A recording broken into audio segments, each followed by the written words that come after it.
आगरा में गंदगी, जल भराव और सड़क न बनने से परेशान लोगों ने अपनी कॉलोनियों के नाम बदल दिए हैं। यहां तक कि कुछ लोगों ने घरों पर मकान बिकाऊ के पोस्टर भी लगा दिए हैं। लोगों ने अपनी कॉलोनियों के नाम अब घिनौने नगर, नरकपुरी, दुर्गंधशील कॉलोनी और बदबू बिहार रख दिया है। ये हालात तब हैं जब इन कॉलोनियों में एक घर इंटरनेशनल क्रिकेटर दीपक चाहर का भी है। यहाँ पर उनकी मां रहती है। हालांकि दीपक घर कम ही आते हैं। यह मानना दोरेठा नंबर 1 और 2 का है। यहाँ पर करीब 2000 मकान हैं। इनमें 12,000 लोग रहते हैं। कॉलोनी में रहने वाले लोगों की माने तो 14 साल से कोई विकास नहीं हुआ है। कई बार शिकायत की लेकिन कोई सुनवाई नहीं हुई। अब थक हार कर लोगों ने कॉलोनी के नाम बदल दिए हैं। लोगों ने अपने घरों पर बदले हुए नामों के पोस्टर लगाए हैं। इसके अलावा जगह जगह साइन बोर्ड भी लगे हुए हैं। स्थानीय निवासी राजेंद्र सिंह ने बताया कि उनके इलाके में सालों से विकास कार्य नहीं हुए हैं।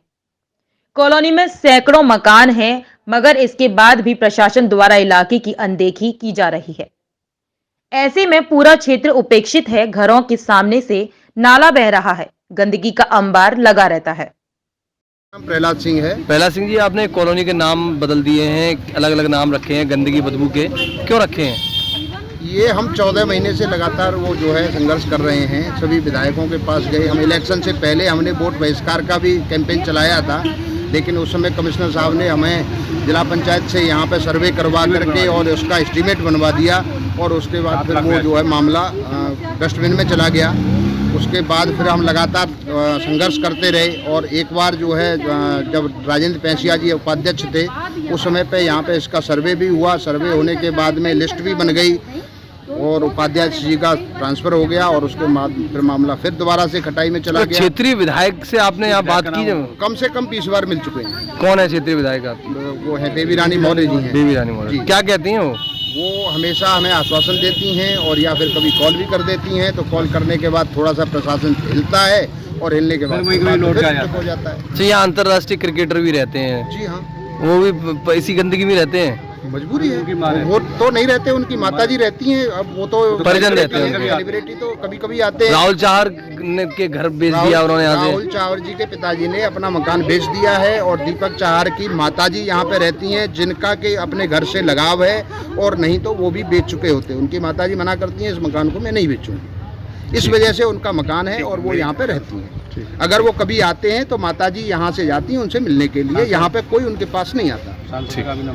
और बाकी हमारे जो है सांसद जी हैं राजकुमार चाहर जी हैं, उनसे भी हम मिले हैं कई बार। उन्होंने कवरिंग लेटर भी दिए हैं, लेकिन अधिकारी भी सांसदों की और प्रशासन की मंशा को देखते हुए ही काम करता है। उनको सब कुछ पता रहता है कि हमें क्या करना है और क्या नहीं करना है।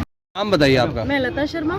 यहाँ की जो विधायक हैं, क्षेत्रीय विधायक, वो भी महिला हैं? महिलाएं हैं, लेकिन जिस दिन वो वोट के लिए आई थी उस दिन बस हमारे को मालूम है कि वो एक लेडी हमारे यहाँ से खड़ी हुई है। उसके बाद हमने ना उनकी कभी शक्ल देखी और ना हम उन्हें जानते हैं। अच्छा। उनके घर के बारे में हमने पूछा, नहीं अरे आपको जरूरत ही नहीं हमारे घर तक आने की, आइएगा ये करिएगा। उसके बाद हम जानते ही नहीं, कभी नहीं आई? कभी नहीं आई, उनको जरूरत नहीं है ना। अवगत कराया समस्या के बारे में?